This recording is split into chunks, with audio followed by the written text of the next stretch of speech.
मैथिली दुल्हन इसके मनमोहक गीत जरूर सुने। यदि अच्छा लगा तो चैनल सब्सक्राइब जरूर करें। बोला बोला छठी मैया की।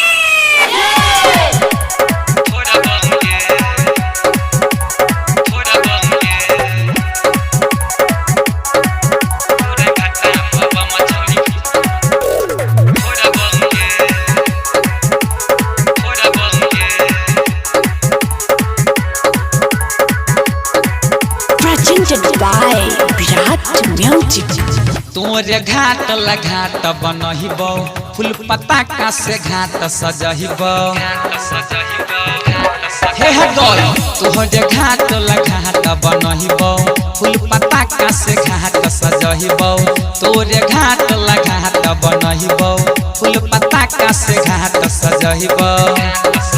जदन तर के तार छौरी जोरा बाऊंगे आहा जोरा बाऊंगे सुना जोरा बाऊंगे तोरा घाटा पबा मछौरी फोड़ा बाऊंगे तोरा घाटा पबा मछौरी फोड़ा बाऊंगे तोरा घाटा पबा मछौरी फोड़ा बाऊंगे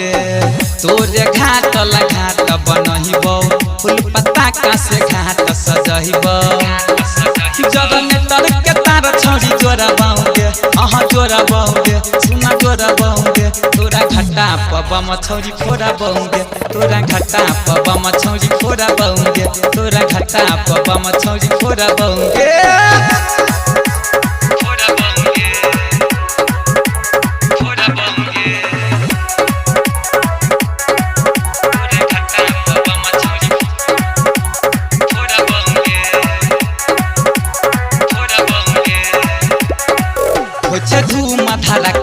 छोरा पारका आनी मन से घटिया सजैबै गे एके सलाई के तिली तू चल न गे मिली आ छोरा बाई हम छुरा छुरिया गे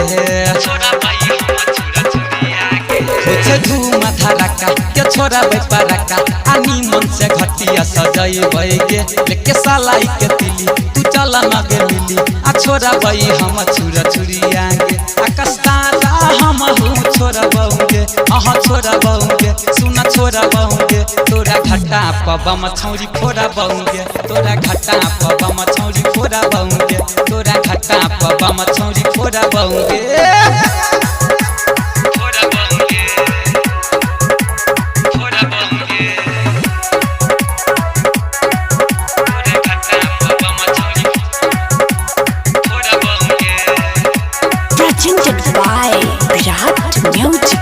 चल के से लफी खिंचाले आही भूसा बात ढाले भही जे तो सपना सकार के लेटर पंकज रखे से आई होते ये विशेष बम फुटत आई हजार के